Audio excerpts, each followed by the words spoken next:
Geeta, you can start. A warm welcome to one and all present, and a very good morning to I welcome our Vice President, Mr. Ramchandar, our convener, MSME, Rajendra Krishna Prasad Petty, our international desk convener, which is a new one which we have added this year, Shankar Venkata Krishna Prasad, and all the others who are there present today on our platform, as well as who are viewing us live on the topic for today, which is digital transformation of MSME units in post-COVID-19 era. With this, I hand the floor to Mr. Ramchandar, who will take it forward. Thank you very much, Geeta ji. I deem it a privilege to preside over today's function, especially in the absence of our president, Kavita Garu, who incidentally today is performing her son's engagement function at Vijayawada today. We wish her all the best for sure. I extend a warm welcome to all the August participants, our office bearers, and above all, Dr. Sri Antapreet Singh ji, who has been a great supporter of HMA. And we have seen him quite a number of times, and every time we hear, we find that the talk is always refreshing and very, very educative. Today's topic being digital transformation for MSME units in post-COVID era, I think is very aptly chosen. And I think it will definitely give us several takeaways. Probably to talk a little about HMA, which probably could be repeated to most of the members who are probably attending regularly. But still, I feel it is my job to talk about HMA also, to say that the activities that we go about trying to foster the management culture across. We have been conducting several lecture programs, quiz programs, seminars, attending several other programs conducted by various other agencies, trying to see that all the community across, whether it is in the business environment or for the industry or the educated field, try to bring most of the people into the fore to update them and bring them the latest in the management knowledge of management. With these few words, I would like to say that last year we have done quite well under the presidency of our late Sanjay Kapoor ji, and several programs were conducted. And one of the latest initiatives that we thought we did was the Industries Readiness Program, which was acting as a bridge between the college and the industry. We have conducted almost as many as 50 lectures, and I think from eminent people like Antapreet ji, and I felt that most of the lectures were absolutely wonderful, and they've been well received, and I think that has enhanced our image also, trying to say that we are probably trying to help the student coming out of the college to get into the industry world with ease. This year, I think under the leadership of our president, Kavita Garu, we have started, apart from the normal activities, 3 new activities. One is the MSME desk, and probably that's the reason why we are today bringing Antapreet ji to also to give his talk, focusing on the MSME units, especially on the digital transformation with a specific application on the COVID impact. And then we have also started one desk called as the International Desk, for which Mr. Krishna Prasad Garu is the head for that. And they already started the work. We are trying to see that under this desk, we try to align ourselves with international bodies, international universities, and also the consulates, whether it be in education or whether it be in the form of trade. I think this will have a definite impact on the HMS operations, and we are hoping that this will be one of our vibrant activities in the years to come. In addition to that, we also thought that the environment has become one of the most important activity, and it is being talked about much. Now, recently, United Nations has also come out saying that what is going to be the future with this sort of, pollution or the impact on the environment. I think in this way, even in a small way, we are also in HMA trying to, we started a wing called as the Social Impact Wing, which will try to educate people on the various aspects like water conservation, forestation, etc. And I'm sure this also will catch up well and go in a big way in the years to come. With these few words, I wouldn't like to take much of time and probably eat into the time of Mr. Singh Saab. And I will definitely say that this topic chosen today is really very apt, and I'm sure his talk will give us many takeaways. And I'm sure all the members who are attending today are going to benefit from this talk. I once again extend a warm welcome to all the August participants who are sitting across, in their respective places, and I'm sure we'll have a good time. Thank you very much. These few words, I hand over the mic to Dr. Sri Andapreet Singh Ji for him to take forward. Thank you very much. Thanks, Mr. Ramchandar. Let me share my screen first. And 1 minute before I make a mistake, I made a mistake. May I request Prasad Garu, Rajendra Prasad Garu, to please give a profile of our speaker, which I think is very important. Yeah. Mr. Prasad, Rajendra Prasad, your mic is muted. Yeah, thank you, Ramchandra Garu. Respected Vice President Ramchandra Garu and respected today's guest speaker, Antarpreet Singh Garu, and our international desk convener, Shankar Prasad Garu, and ladies and gentlemen, today's topic, good morning to all. And the convener's HMA MSc committee, it's indeed my privilege and honor to introduce today's speaker and webinar topic. In connection with the fourth industrial revolution, digitalization is a mantra for all industry to take a competitive edge in the global market scenario. We have selected the topic of webinar as a digital transformation for MSMEs in post-COVID-19 era. This webinar is about approximately about 60 minutes time, and I have question and answers, and for about 15 minutes, requesting all members to can post their questions in the chat box. And now about the introduction of our today's esteemed speaker, Sri Antarpreet Singh Garu. Yeah, he is a well-known digital transformation thought leader, practitioner, faculty, and research in the field of digital transformation, human capital development, future skills. 30 years experience with leading global technology companies, which include Japanese telecom giant Fujitsu, Telelabs, Lucent, AT&T, Alcatel-Lucent at key leadership positions. He spearheaded the technology transformation for a product in US CDMA network. Later, he spearheaded another global transformation by working with the other global leaders and making Alcatel-Lucent University a 80 million euro SBU. And one of the front-ranking corporate university globally, Antarpreet Singh was head of Asia-Pacific region of Alcatel-Lucent University and provided leadership to 24 countries. Later, he took over as the chief learning officer and set up country-wide learning ecosystem for sales, partners, and large workforce. He also had a brief stint as the dean of e-commerce academy for Flipkart.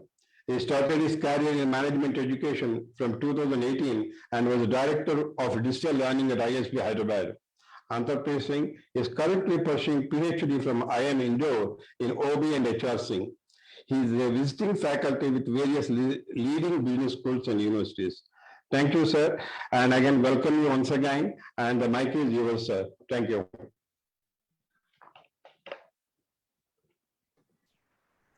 Hello? yeah. So, Mr. Jindra, can I start? Thank you. Thank you for the introduction. So, do I start? Yes, please. Yeah, Yes, yes, sir. Yes, Okay. sir. Yeah. Are you able to see my screen? Or... Yeah. Yeah. Yes, sir. very much. Yeah. Yeah. We can see.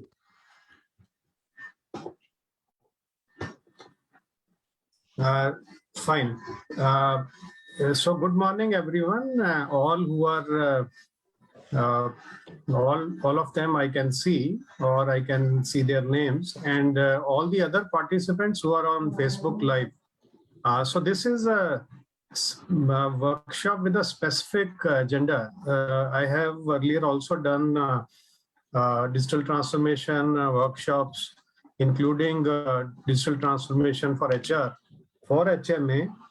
This workshop was specifically designed with an agenda in mind for our MSMEs, being the backbone of country's economy. COVID has made things difficult. COVID has brought a lot of misery, but at the same point in time, God has also, through COVID, has given new opportunities and new ways of thinking. And God has also, in a way, pushed us to come out of our comfort zones and take life in a different manner. So in that backdrop, I have designed a brief content, and I don't want this to be very content heavy presentation, and I also don't want to I'll speak for another 35-40 minutes. And from 12:30, we can start the questions. We can take up the questions. I don't know whether from FB Live you can take up the question, whichever way. I mean, whichever questions come my way, I will answer those. And if you have any observations, you have any questions while I am speaking, so request you to either just key it in the chat box or just keep it with you, and I will prompt you to ask questions at the end of the presentation. Now let's start with, there are only few things which I would be covering. So the first one is digital transformation is a recipe. Now, why do we call it a recipe? I mean, you will say this is a technology program, isn't it? We all think that digital transformation is a technology program. So what is the recipe in this? A recipe contains so many items, and everyone, no two chefs have same recipe, no two housewives, and if these days, I mean, everyone cooks, no two people have same recipe.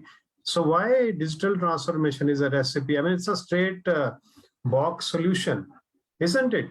But no, it is not true. It is not a solution from a box. We think that we can have a cloud which is there from Azure or Amazon or Google, and we will have standard platforms, we have standard apps, we can use them for our business. And so what is there to say that digital transformation is a recipe? Now, before I explain further, I want you to have a look, and some of you might have seen this earlier also. Now, very, very important lesson, and that's why I wanted to bring this slide again, is that digital transformation starts with leadership, human leadership, not machine leadership, human leadership, women and men. Human leadership first, because MSMEs are not run by machines. Who owns MSME? Who puts money? Who puts emotions? Who puts investments? Who puts sweat, tear, blood in the unit? Not machines. It is the women and men and families. Okay, so that is why leadership first, then technology. This is very, very important. So you have every MSME, whether it's a 2-person SMME or there are 100 people working or 5,000 people working or 1 person working. The simple concept applies that leadership drive the whole. What you have to drive is, you have to drive a strategic agenda for your business, which I will just in a while I will share. So imagination and creativity, imagination in terms of strategic roadmap of my business as MSME. I may be selling products, I may be providing services, I may be selling products and there are associated services. I may be productizing my services. Let's say I'm a chartered accountant and I have a team of 10 members. I have productized. This is for GST, this is for personal income tax, this is for capital gains, this is for some other issues. So I have made them, I've productized them. Or I have a product, I am supplying, let's say, any appliance, and there are then associate services. Or I am supplying to another industry as a product, and there are associate services involved. Okay, so leadership, creativity, human-machine collaboration. Now, very important, while leadership first, and leadership has to imagine which way to collaborate with technology. Now, when we call the term machine, now the term machine here, we refer in terms of all machines, either whether mechanical machines, electronic machines, computing machines, platforms, digital tools, apps, cloud, not many other AI algorithms. Now, the good thing today is that when you talk about these machines, except mechanical machines, which you may have to buy, but most of the digital infrastructure you can now rent. You don't have to buy it, which means there is nothing, there is no demands on capex. It's an opex issue. It's an operating cost issue.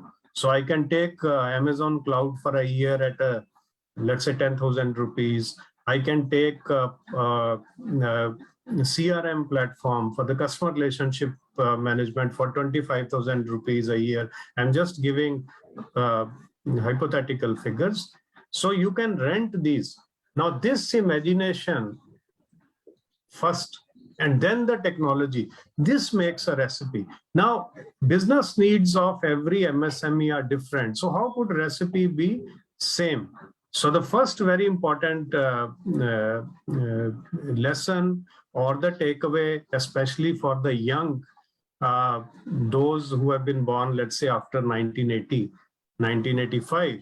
So there's some, most of them who are yet to cross 40s.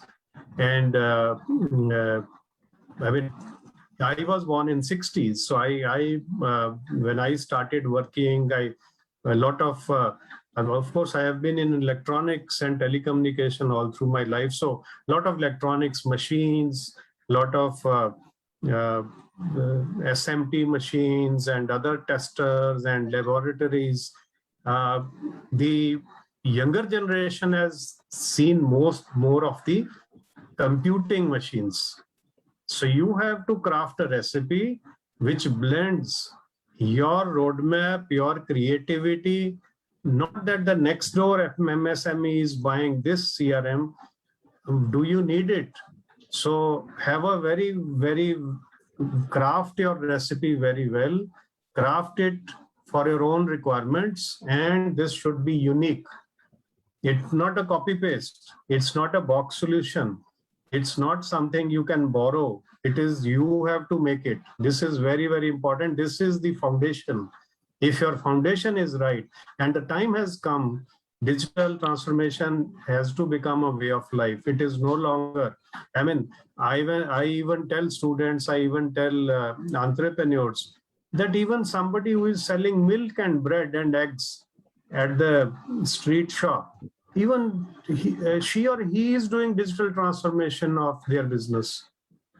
Because I mean, even with starting with small ways that they are booking online orders through WhatsApp, or they have a portal link and booking the orders, or you have companies like Milk Basket who will book all the orders through the app and deliver at your doorstep before 7 a.m. as per your requirements. It's the same. Nothing has changed. It's the same egg, same bread, same milk, same butter. So what has changed? The way of interacting with customers, the way of fulfilling customers' need, and rather customer coming to you, you are going to customer's doorstep. That is a fundamental shift. Now, for most of the things, we don't go to the marketplace. Marketplace comes to our place. That's a fundamental shift. And that with that fundamental shift, the requirements can only be fulfilled if you digitally transform. Now, even vegetables, I mean, you can order, or if you wish to go, you can buy definitely. And there will be some degree of digitization in terms of payments and others.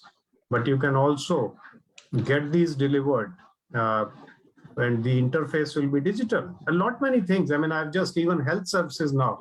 Doctors would say that, okay, for some of the regular issues, I can have a video call with you, which means every business, every professional, every small company, big company, since we are talking specifically with respect to MSMEs here. So I would urge all MSME owners to look at their digital transformation programs. And this is not one time. This has to become a way of life. You have to breathe digital transformation day in, day out. The things are what we have seen in the last 1.5 years is just the beginning. The disruptions will, some of the things, and cover a little later. Some of the things are now in the BC age. We used to say before Christ age, but it is before Corona age. Those things are gone. Those practices are obsolete. So this is AC age after Corona. We used to call it after Christ. So AC age is going to be radically different, all new practices. So we are going through a transient phase. I mean, till the time Corona, hopefully by next year, it stays in the system, but just like any other virus. And this is very, very important. So I hope I have said loud and clear. I don't want to repeat myself again and again. Let me now go to the second point. What are the pillars for a SME to consider? What are the pillars? And till last year, I used to say there are two pillars of digital transformation. And I would call these as digitalization and digitization. Of course, the two terms are different, although they are interchangeably used. But when I saw COVID, and I also, like all of you, I also have had experiences with COVID, and it impacted my life the way it has impacted your life. It impacted my professional life. It impacted my personal life. It restricted my activity. It required me to do certain things, certain precautions. Then the third term came to my mind, which is the resilience. So I will talk about all the three things. You have to keep in mind that digital transformation has three pillars, and these three pillars are digitalization, digitization, and without resilience, the one pillar is missing. Now, what is digitalization? Let us differentiate between direction and speed. And I have said earlier also, I think some of you would have seen this. Without resilience, you would have seen this visual also, that if from Hyderabad, if you have to go to, let's say you are moving toward the east side, let's say towards Bhubaneswar or towards Calcutta, but you are on a road which goes to Nagpur. Now, no matter how well you are driving, you are good in speed, but directionally you are wrong. So the first thing which an entrepreneur has to choose is the strategic roadmap. Now, I am not saying earlier we used to link strategy with something like 3 years, something like 5 years. No, you can even have strategy for your current financial year, a 1 year strategic view. And that 1 year strategic view then can further be broken down into plans, and then the short term, this thing, and then the milestones, and then immediate activities to be done. So digitalization as a part of digital transformation will be strategic roadmap, strategic business roadmap. And with that strategic business roadmap, your digital transformation, which we just discussed, is aligned. So because it's not a box solution, so then you decide what is that I have to do, which customer interfaces I have to improve, which customer complaints I have to analyze through digital platforms, through this thing. There are various ways and means. The problem is not with various ways and means. There are plenty and plenty of things available in terms of digital space and digital infrastructure. How to utilize that? Because you are burning cash when you are buying these, because nothing is available free of cost. All these platforms, maybe for a week you can get it, just to play with it, you can get it free of cost. But then as a user, you have to pay for it. Since you have to burn cash, you have to make sure that you put money where the mouth is. So you have to select those which are aligned with your strategic business roadmap. Something which is not aligned. For example, you are saying my books, finance and accounts, let me leave this year. Next year, I am going to put them completely in an online mode. So this year, it's not part of a strategic roadmap. So why should you invest in any platform or any app or any tool, digital tool? Because then this is not part of your strategic roadmap for this year. That is digitalization. Digitalization sets the roadmap. And then the roadmap is not only in the case of only in the area of finance and accounts or customer relations. It's also in the areas of your people development. It is also in the area of brand development. It is also in the areas of environmental protection. It is also in the areas of cost reduction, productivity improvement. That those areas you have to identify as a part of a strategic roadmap. And that strategic roadmap has to be aligned. Your digital transformation and the strategic business roadmap have to be aligned. And that is what digitalization is, doing right things in the first place. And then comes digitization, which is speed and efficiency. And then you can move at a faster, in a more efficient way once you are directionally right. Then doing those right things right. And digitization would mean, for example, you have been gathering customer complaints in an Excel. Somebody takes it only on a phone, this thing, and from the phone transfers those customer complaints. Let's say on an average, you get 10, 15 complaints for your products a day, which means in a month, you may get 400, 500 complaints. And then you analyze and you have to respond to them. We will talk about the customer experiences also. Now, how do you do that? That is a question which is not part of digitalization. This is a digitization problem. How do I automate? How do I, from a vast this thing, maybe you see that out of these 500 complaints, 300 complaints are for a single issue. Maybe the user manual is very poorly made. You are sharing the soft copy, but nobody can make out anything from the user manual, and customers are complaining. And there can be a number of such scenarios you can think of. The third term is resilience. Now, people ask me, students ask me, what is the difference between what is resilience in the first place and how agility and resilience are different. Resilience is a capability, and it is not built over a day. Agility means you are agile.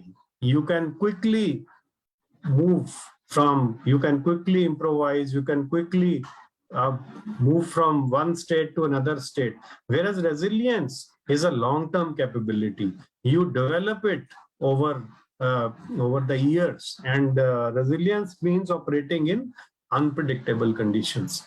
There could not have been a better lesson for us to operate in unpredictable conditions than what we have seen since March of 2020. Absolutely unpredictable conditions. Nobody knows. Hopefully things will be better, and I do hope that now we are entering into a better phase, and by January, February, we will be near normal conditions. But still, there is a lot of unpredictability. How does your business operate? How do you maintain continuity? That is resilience. Companies which have been,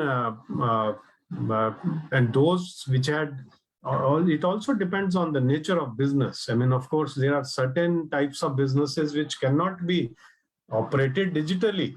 When you are manufacturing something, how can you say that nobody can work from home? You have to come and sit in front of the machine to produce something. But then there are many things which can be automated. There are many things. So resilience is a capability to understand and develop a capability to operate successfully in unpredictable conditions. Maybe you have developed the resilience by having very sound protocols in a manufacturing plant, and all the non-machine interfacing positions you have moved digitally, and they can work from home. They can have all digital interfaces. So many things, I mean, you can still do with a mix of physical and digital.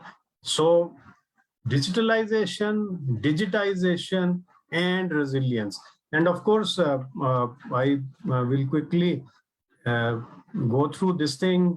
These are examples of large companies. The era of digitalization, in Susan Lever, there was a huge surge in grocery demand as the pandemic started. And even before that, I mean, in ISB, I had the privilege to sit through a session of the CMD, Mr. Mehta.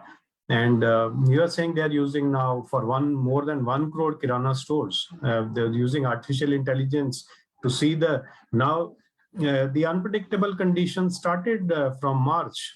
The grocery demand went through the roof because people were only eating at home, and a lot of household grocery demand significantly went up. So how do you operate? How do you estimate demand? How do you ramp up plant capacities in this? Then Taj has done wonderful this thing. If you visit any of their properties, they in the background they have a digital command center, but many things there are digital interfaces, and even the onboarding of guests is digital. A lot of things are which earlier used to be in a physical place are digital, and all that is controlled by a digital command center. Yono has done wonderfully. It has done wonders to SBI's valuation, and SBI is the 5th banking site globally online. And Yono has both, as they say, lifestyle and banking. Don't know. I mean, that's what Yono's slogan is. So this is digitalization. I won't spend much time. Digitization, I take the example of cricket, that every ball scored. Of course, now cricket is not the flavor of the season. I should have spoken about javelin or anything else. So each ball bowled can have large number of data points. So large number of data, and by end of the day, you could have thousands, and in 1 month, you could have millions of data points. How do you make meaning out of that? That is where you process that data to have information. Now, let me switch from cricket to the MSMEs. Every day, you will have hundreds or thousands of data points. Customers, suppliers, finance, GST, employees, labor laws, environmental issues, other municipal issues, new things. And there'll be so many hundreds, and even a month you will be having thousands of data points. How do you make meaning out of that?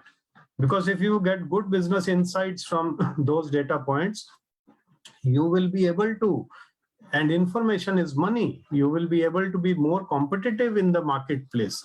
How do you do that? And for that, the digitization has to follow. Digitalization, which is the digital strategy, digital transformation strategy, which is aligned with your business roadmap. So let me move to the third point of our workshop, which is customer-centered digital designs. Now, I give you small examples. I think you will be saying this is little heavy dose. So let me, you visualize that you go to a restaurant, and visualize that you have ordered a couple of dishes, and after some time, 15 minutes, your order has not been served. You say that I have changed my mind. Please change one dish, or in that dish, make it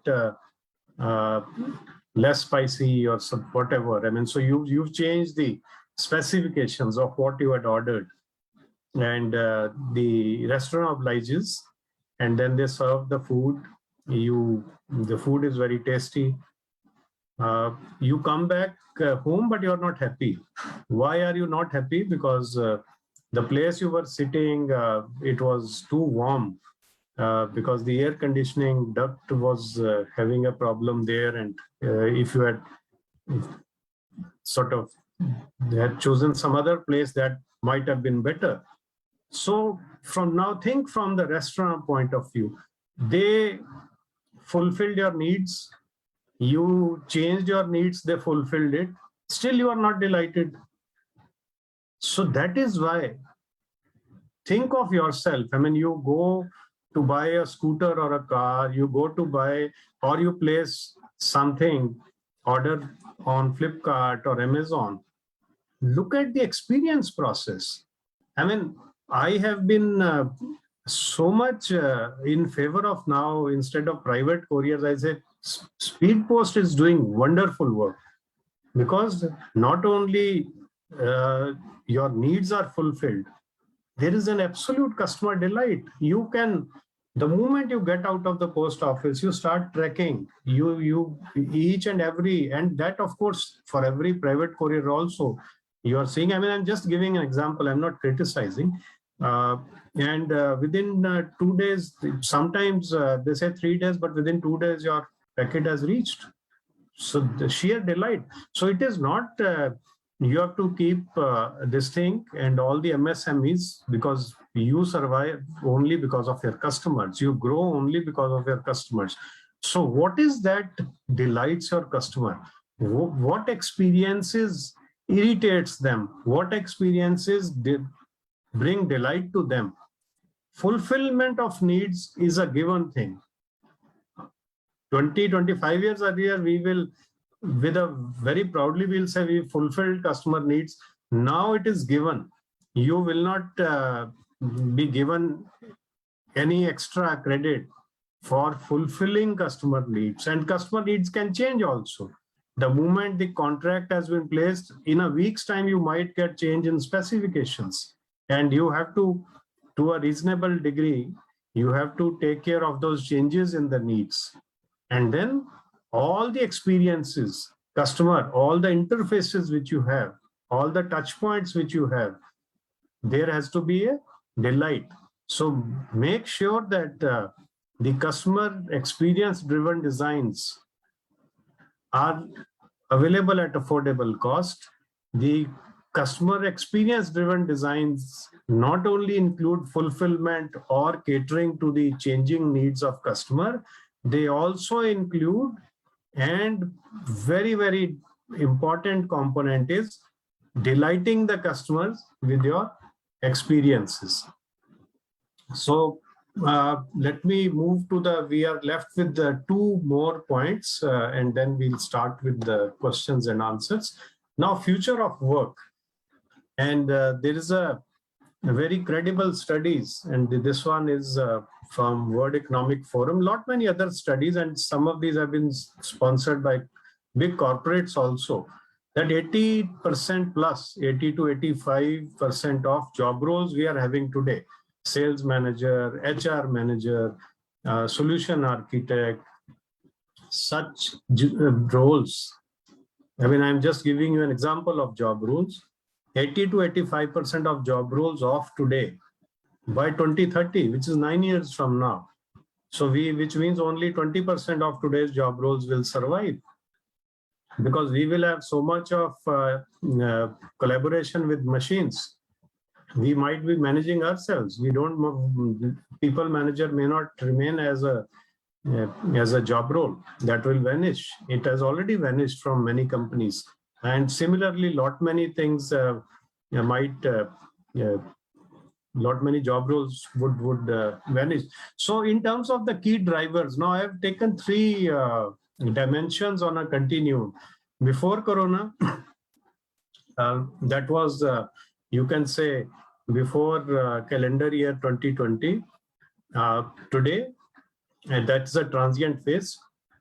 Today also means last 1.5 years, and then the future. So today this is during Corona is a transient phase. During Corona means when the Corona has been at its peak, and we had first wave, second wave.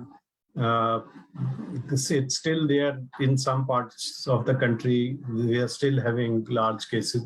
So when I say today, it is not today. It is August 21. Today, you can say from April 2020 till let's say end of this year. This is today. This is a transient phase during Corona. And then let's say next year, which is future, which is after Corona. So major things, collaboration has been functional. You are in supply chain, you interact with people in supply chain. Of course, MSMEs will not face this problem. But then now you have virtual teams. And in fact, I think it was in one of the sessions I did, a gentleman, he's a CEO of I think he's an HMA member, and he told me that he now runs the entire company in a virtual way. So there's no office. It's a good, and they have lot many customers in ERP space, and some of the companies have left SAP and taken their solution. So it's all virtual teams. People work from their respective places. They have work-defined responsibilities. They interact. Maybe you can also think of some kind of model where you can cut down on space. You have a branch office or a sales office. Maybe you can cut down, so collaboration can be made virtual. The workplace timings, now this is blended. It could be anything. If you're working, you may come to office few days, you may work from home. Some issue may require for interaction at 10 p.m. Some issue may require interaction at morning 8 a.m. So all that in a very blended kind of a workplace. So that it's not that if there are 50 people working in your company, all 50 come at 9, all 50 go at 6 o'clock. So that rules of the games have changed. And majorly in the past, we put a lot of emphasis on managing people. And in the transient phase, we now talk of leading people and domain-specific skills. And what is going to be very, very important, and as we also move towards 2030, is the future skills. And the future skills, which include future skills not only include digital and AI skills, they include lot many other skills, and I'll come to that part little later. So COVID-19 and digital transformation, so quickly in the before Corona stage, carry forward with your best practices, discard the baggage, and don't take things for granted, because March or even February 2020, nobody was aware. Only there are a few news items that China has few incidents in Wuhan of COVID. Who would know at that time that very soon, in a month's time, month and a half, we will also have a complete lockdown, which we had never ever seen in our lifetimes. So now that era is gone. Before COVID, whatever we used to do, not many things have to be discarded. And this current phase for MSMEs, especially, extremely tough phase, but this every tough phase only brings in improvements and opportunities for digital transformation. I gave you the example, very simple example of this bread and milk and bread business.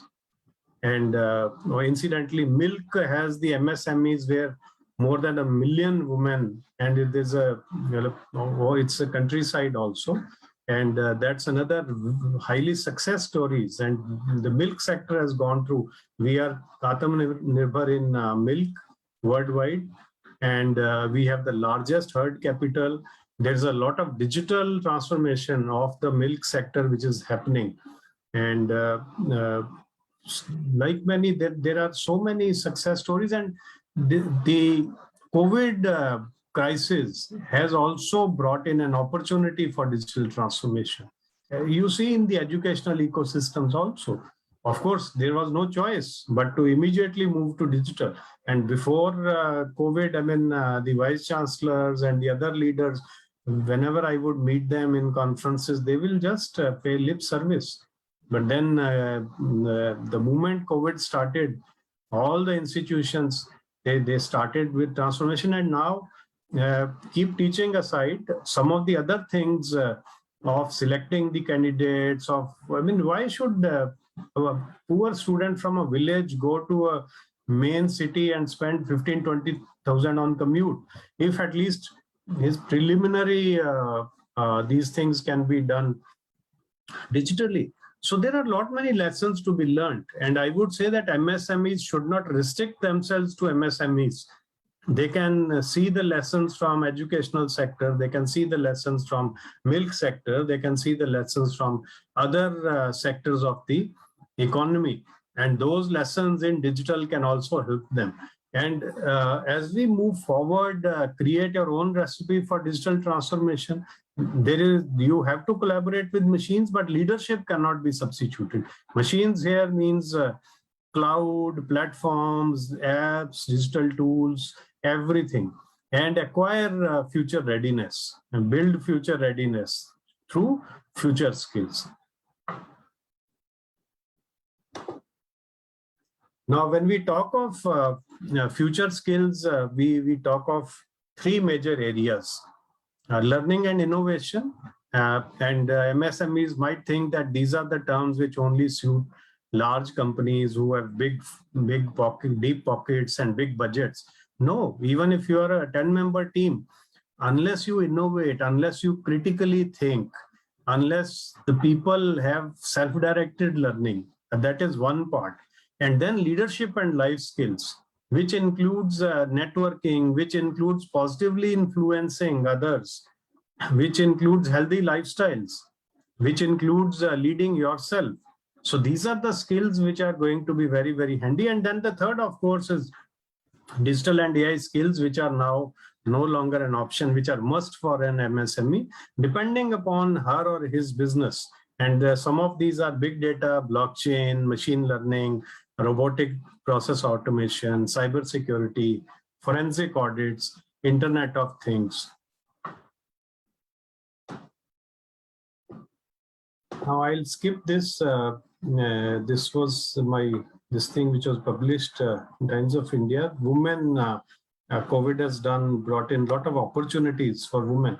Now the last thing is digital economy and the opportunities for MSMEs and entrepreneurs and our young students for growth. Ministry of Electronics and IT, in collaboration with McKinsey, had prepared a blueprint in 2018. And this is available. I'll show you the cover page. This is available on publicly available on internet. It's a 265 page report.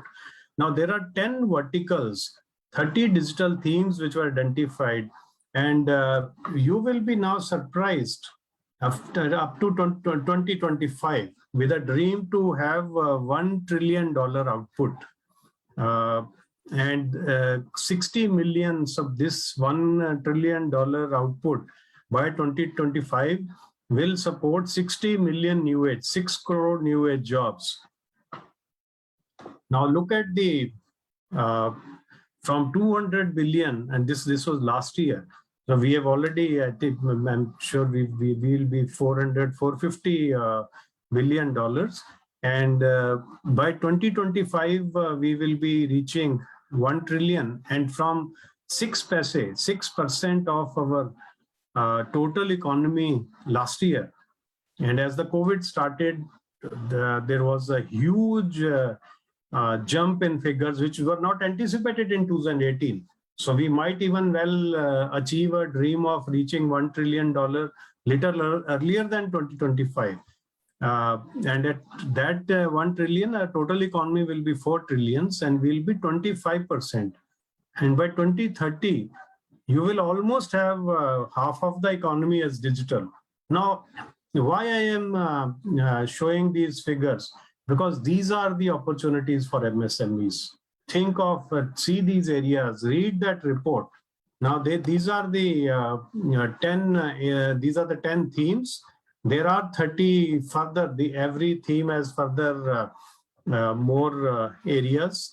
And there is agriculture, there is healthcare, education, banking, your manufacturing sector, telecommunication, logistics, power generation, windmills, lot many these things are there. And this report is available. This is the cover page. India's $1 trillion digital opportunity. February 2018, it was released. This was released at a time when COVID has not struck us.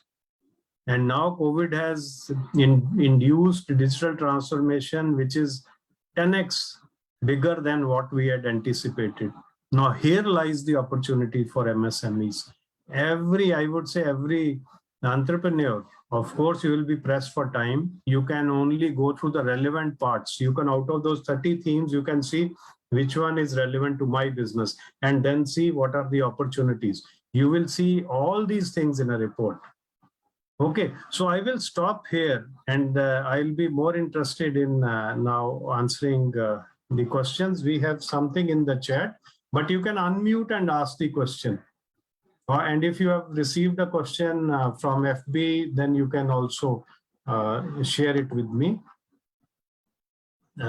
So let me answer this question and then we can take, this is Shankar Venkata Krishna Prasad. Now we learned that COVID had pushed some of the MSMEs got relegated back to their positions in terms of their category.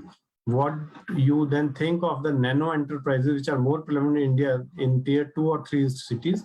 So the nano, and if you are talking about nano enterprises, which are 1 or 2 people, 3 people, I mean, MSMEs could even be thousands of crores kind of a unit. So you are talking about smaller, much smaller units. The message is that, I mean, how can they regain their positions? I think I said a lot in my this thing, that they have to identify what is the nature of their business. They have to identify how can they, if the customers have been coming to them, and because of the COVID now customers have stopped going to them, then how can they reclaim? So they can reclaim by repositioning their business, and some investment would be required, and that again as an OPEX, not a CAPEX, which you can fund it from your sales. And then maybe change the rules of the game. You go to customer rather than customer coming to you. So I mean, because this is a very generic question, I would say that the nano enterprises, there are many opportunities. And I gave you the example of a nano enterprise. Only if somebody has a shop which sells milk and bread, maybe with two people, and now may have to think of hiring 3 more persons and start doing the door delivery and have a digital interface for booking the orders and then fulfilling the orders, and then having a mechanism to send messages that your order which you placed, order number so and so, and then putting numbers to the orders has been fulfilled at 7 a.m. in the morning. And then if you have deliveries rush, you have hundreds of customers, maybe you have to increase, outsource to some delivery this thing, because those people you don't require for rest of the day. All these things we were not thinking earlier. Now you have to think those. Thank you. Antapreet Singh, sir. I have a question, sir. Yeah. While, sir, I think your presentation was marvelous in the sense that you covered the entire gamut, at least at the macro level, giving very little scope for people to ask questions. And you have really dwelt on almost each and every aspect of what MSME really faces. Now, today, as our friend Mr. Shankar Krishna Prasad has also mentioned a point, what about the nano industries? Today, with the change in the definition of MSMEs, now I think every activity has become an MSME. So the point that you mentioned is that you have to have a recipe for that, which probably suits to them the best, which I think is very correct, sir. And I think it is a wonderful statement that you made. And but I will still say, sir, that today SMEs still are struggling. They struggle on various counts because it is a one-man army most of the time. And especially the micro or nano enterprises, as already been discussed, I think they really are under much more under stress. Now we are seeing the impact of COVID has been very, very damaging on them, and many of them got wiped away. And the point was that probably yes, they were not ready for this particular onslaught or this uncertain thing that you mentioned. Now I will only say, sir, though we say that these are the things available to us, really how adapt are they to get into this particular digitization? See, the cost also you mentioned, sir, that will be very cheap if you have ready-made platforms available at a very low price and all that. But still, how many of these entrepreneurs are really capable of attending to these particular requirements? And what about their internal capabilities, sir? They hardly have any internal strength. Mostly it is entrepreneur-driven. And even the people down the line, the employees working, the workmen there, I don't know how really they are adapt to this particular thing. And even this technology changing so fast, I think I'm asking many questions, sir, but I think all these things are very relevant. I felt so, sir. When the technology is changing so fast, do you think that how really you should find a solution for this particular problem, which is definitely the call of the day? Yeah, so very good points, Mr. Ramchandra, you've raised. Now, the first thing is don't think this as a technology. I mean, just keep technology aside. Now, what is your, even if I'm a one-member organization, and I am delivering something, I am delivering some services, or I am delivering some product or anything, a mix of the two I am doing. I have a roadmap. I should draw a roadmap, my strategic roadmap for 1 year. What are my priorities now? My priorities are, I shouldn't be stuck with so much of inventory. I should have a cash flow. I should have a credit I can't give more than of a month. So all your priorities, strategic priorities, then the tactical priorities, transactional priorities, everything. After that, then you see that we are not to bring in digital just for the sake of bringing digital. Now, if there are certain things which I can make things more clearer, or it can help be with in terms of the customer touch points. Customer may not be willing to meet me, but to a very small thing, if I am an entrepreneur and I'd never use Zoom and I say, how do I know how to run a Zoom? You can freely download it, and it is, I mean, somebody, if you do not know even to download Zoom, then you can take someone's help. Every entrepreneur will have a laptop or some kind of this thing or a mobile. So download it and you request your customer, okay, sir, I will set up 15 minutes call, because 30-40 minutes you get Zoom free. You can speak with your customer. Now, this is a very, very small example that you have interacted with the customer. You have created a new channel, because in their entire life, you were only going physically sitting in front of the customer. Now you are sitting in front of the customer, but through a separate channel. Now, this is one very small example. What did it cost? Did it cost you anything? No, but it created a, similarly, there are certain platforms, there are certain things. You need not, as a user, it is simple plug and play. And then you can take help from this thing. And I have seen, I don't see that in youngsters, but I think people of my age, they at times they are wary of, they are as if there is a phobia of technology. But again, technology is not something which is an end in itself. It is me as a leader who has to see that, okay, if this thing is useful, why should I not use it? So these are the, then, I mean, because see, in such workshops, we can only give overall guidance and directions and see that even if we can move a needle by 2-3%, I think the objective of the workshop would have been met.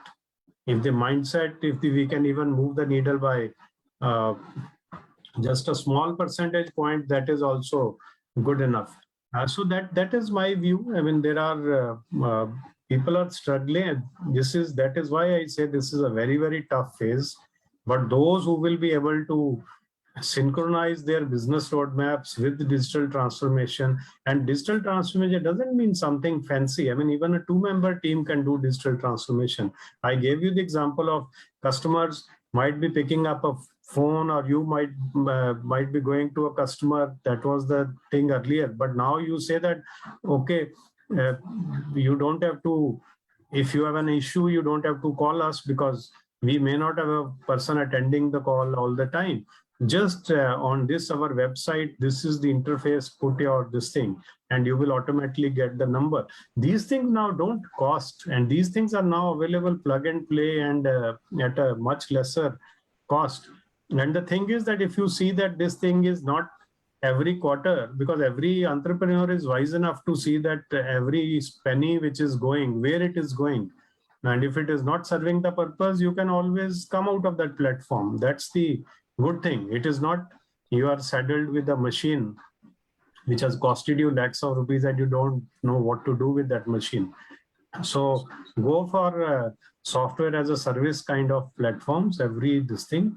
And if you don't know, then there is no, don't feel shy to ask some youngster.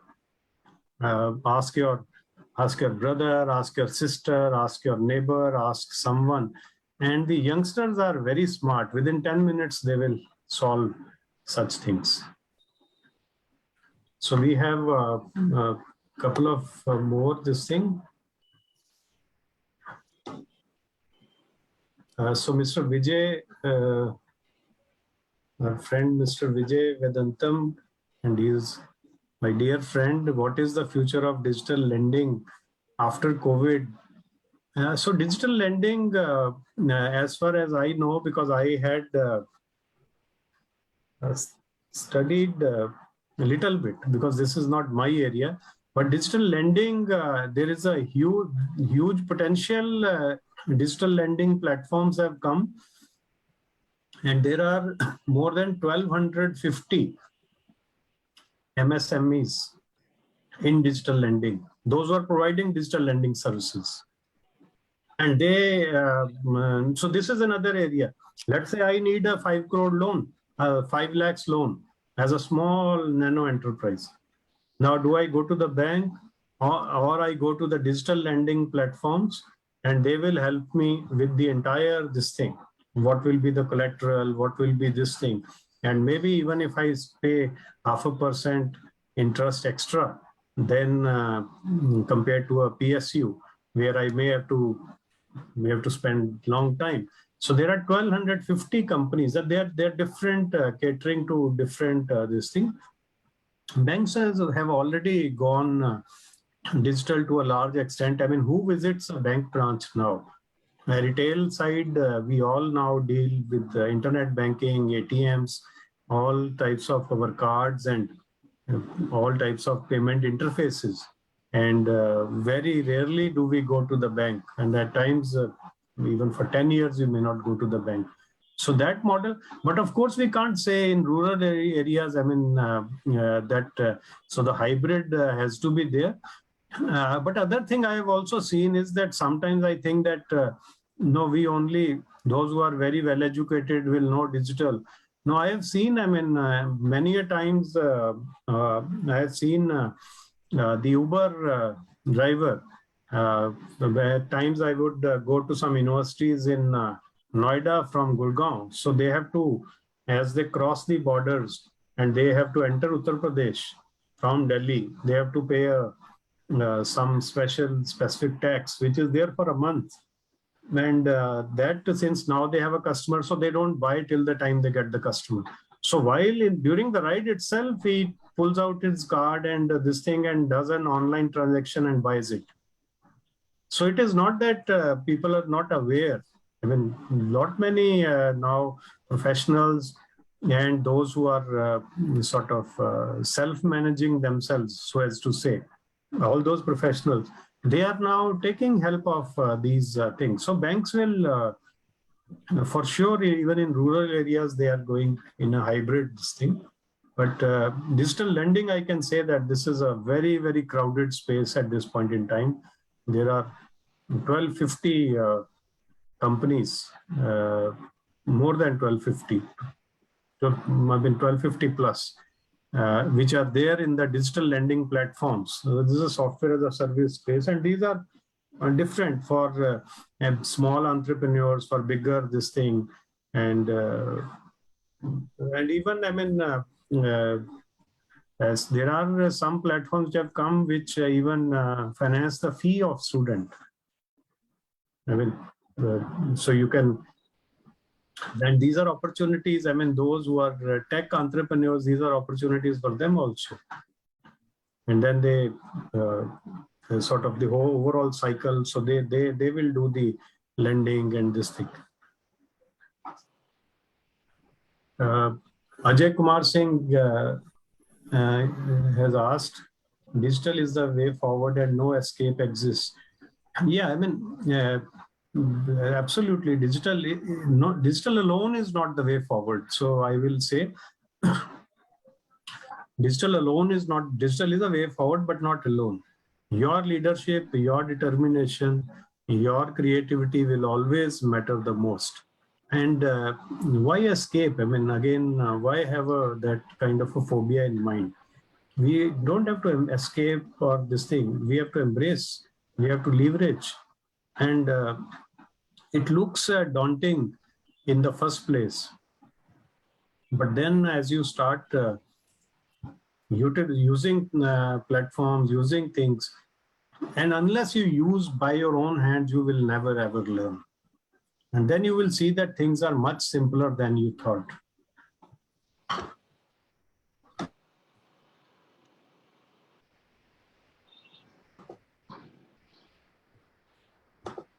Yeah, any other questions or comments? Well, he also added, sir, that a specific training program for different challenges have to be arranged to support probably business opportunities. I think it's a statement he says probably in tune with what you're talking, sir. Yeah.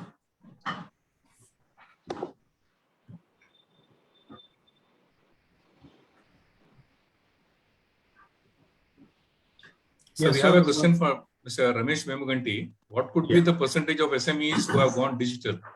How about the impact of jobs and training in artificial intelligence, ML, VR, AR, and skills needed? Yeah, so the percentage of SMEs who have gone digital, I would say 100%. Because when we say digital, so digital has a very vast boundaries. Even doing something, even one process, and in that process, even if one task you are doing digitally, then you've gone digital. So there is no SME who will not have even any task in the entire process framework which will not be digital. So my answer is 100% SMEs have gone digital. Now, to the extent they have gone digital, to the extent they are aligning their digital roadmaps with the business roadmaps, to the extent they are leveraging digital to further enhance their business, to the extent that they are making sure that they are digitizing now various processes, and they might incur some cost, but in the long run, they are saving money. That part is yet to be seen. But I would say that every SME has gone digital. Only the extent varies. And the competitive advantage thing lies in the extent. And not saying that this particular thing now we are also on Facebook, or we are on WhatsApp, or we are on this thing. That is only one small part, because social media thing is also part of digital. Because you can even be visible now to foreign customers. But to what extent you have gone digital, and how aligned your digital is with the business roadmap, with the business strategy, or you are just doing some frills with digital. So that all depends. Now, regarding the impact on jobs and training, how about the impact on jobs and training in AI? So again, it depends. So if you are asking, if I understand this part of your question correctly, if you are asking that how AI, ML, VR, AR skills have impacted the jobs, then I would say that yes. yeah. So then I would say that it will. It depends on the type of jobs. AI is not. AI is now even. I mean, doctors. So there was a last month. There's an article which Times of India had carried out, the AI and digital skills for doctors. And I was also part of that feature. So now a lot of IIMs have started, including IIM Indore, a very major program on AI skills for doctors, because doctors now have to, increasingly, they have to rely on AI-driven platforms for many things, which can assist them in their diagnosis. And unless they know about these skills, I mean, for them, it is now very, very important to learn these skills. I mean, they continue to learn skills in their respective specializations, but this has now become a very important skill for them to be aware. And here, I think this is a general this thing which I am saying. I mean, unless you do these things, digital and AI is something. Unless you do these things with your own hands, listening from someone else and then understanding doesn't help. Unless your own this thing, even if it is installing some small thing on your computer, and you are struggling how to do that. But now there are lot many, I mean, you can see, you will just search on Google and see, do this step, do this step. Everything is available. But unless you have done it, and then you will feel confident, oh, I did it. Now, next time you will not be, there will not be a phobia. You will say, no, I can do it. It might take little time. And that is how it is a curve. You start moving up on the curve. And that's where doctors have also started listening. Jinder Krishna Prasad ji has said, micro informal street vendors or vegetables, fruit and retail stores, people are using digital wallets like payphone. Absolutely right, which means some part of their processes, and that's why I say 100% SMEs have gone digital. And now there's a very famous this thing we also see, I mean, jokingly, or also this thing, I mean, everybody says Paytm kar do, this thing.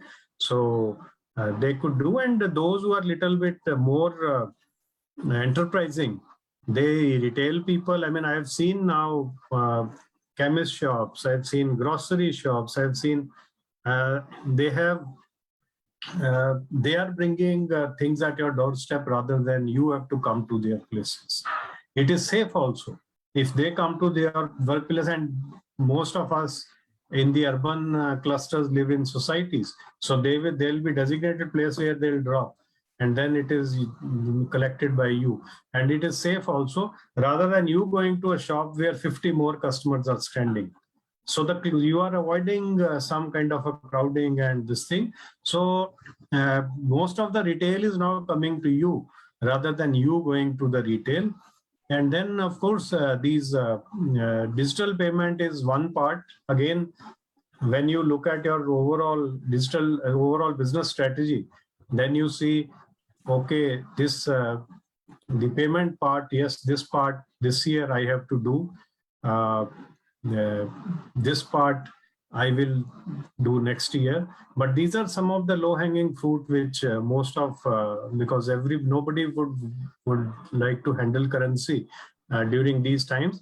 But when the corona moves to a status where it is just a small virus which we get, and we get cured like we get cured from other viruses on our own. I mean, but even at that time, people would have, what I'm saying is that all the habits which have been formed now in the tough phase, they will not change. Then we'll say, why have the currency exchange when I can pay through Paytm, or I can pay through this thing, because it doesn't cost me anything extra. So that we are also as a society moving through a digital transformation. So some of the things which we never did earlier, we are doing now. And when in the next year or next to next year, the corona threat would have, life would have more or less been normal, but it will be very different from life pre-2020. Okay, so these are the things. So not only MSMEs, I mean, all of us are going. And since MSMEs, I mean, they serve the society, so they can see that what are the opportunities for them. And again, I mean, look at the big picture, look at the business strategy first, and then the digital. Digital is not an end in itself. I mean, you might do only few things this year. That is fine. You must see at the advantage. But then again, you must also have to look at the competition, because that market can only accommodate some few. I mean, market can't accommodate endless number of players. So you have to see that you are sort of staying ahead of others also. So that's very, very important. Any other questions before we finish this? Any last question? Or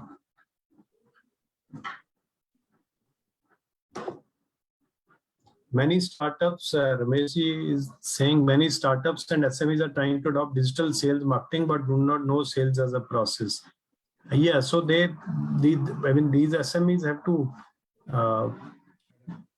you're absolutely right. I mean, have to see that what are the touch points in their sales process, what is the overall sales process, how can they transform the sales process, and how can they, because sales will involve prospects, and those prospects will become customers. And then digital comes later. First, you see that have a complete process roadmap, and then see which are the low-hanging areas where I can bring in digital, and this will help. So don't start with digital this thing. First, start with your own business acumen, your own creativity, your own this thing. Then see that these are the areas where if I put this thing on a platform, I only pay 500 rupees a license, and I have 10 users, so 5,000 rupees a month, 60,000 a year. Maybe this is better. I mean, rather than somebody spending half of his or her workday on doing this job. So all these things you have to analyze. You have plenty of these digital this thing available, and once you have your own roadmap defined, then see that where the digital thing I can align, and don't do just because it is a fashion or this thing.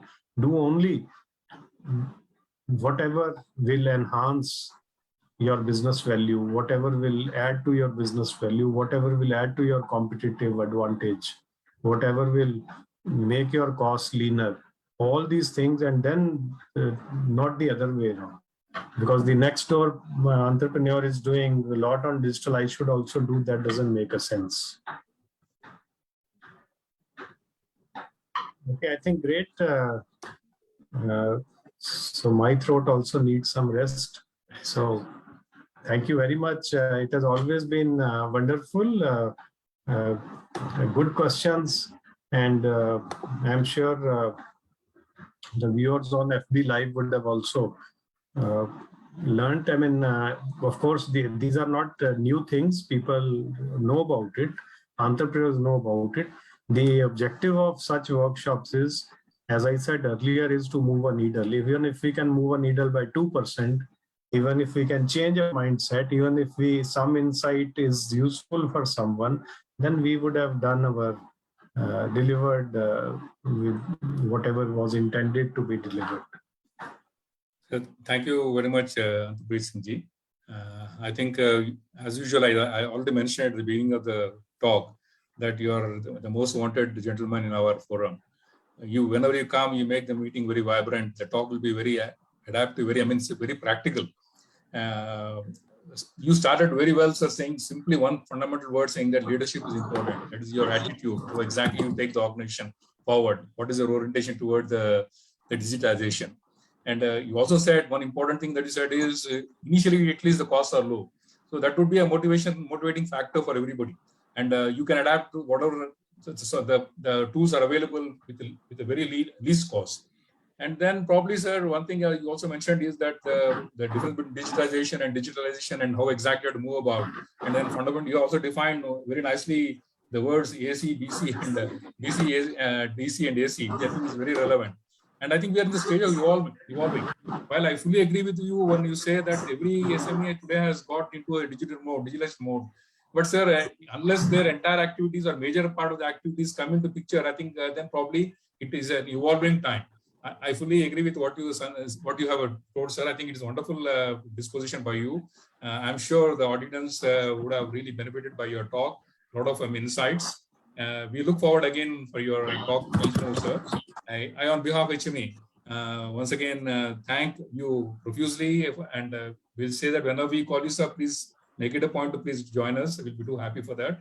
I also thank our office bearers, Mr. Krishna Prasad Garu and Venkata Krishna Prasad Garu, and our senior member, past president, VC, Mr. Ramesh Vemuganti Garu, and other august audience. I thank them profusely, and our office, Ms. Geeta and Karthik. Before we just close, may I ask Karthik to please switch on the polls so that we have a feedback. If you are ready with that. Are you there, Mr. Karthik? Sir, I'm there, sir. Yeah, please put it for a minute and then we'll close it. Thank you, sir. Andhapridji, once again, I thank once again. And namaste to all the audience. Thank you, sir.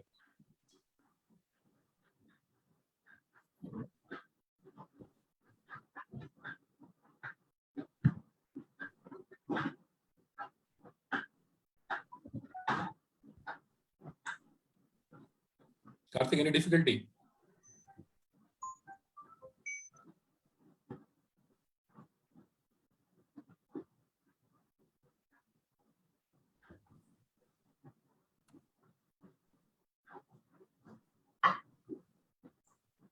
Karthik, you're taking time.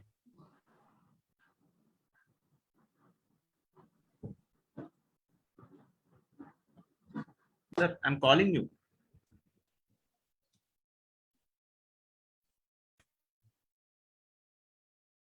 I think there is some difficulty, sir. I think for the timing, we'll probably, and I think all will agree that today's program was wonderful and the takeaways were good enough. So once again, namaste to all, sir. Thank you. Sir, I'm closing the meeting. Yeah, please. Yes. Okay, thank you, sir. Thank you.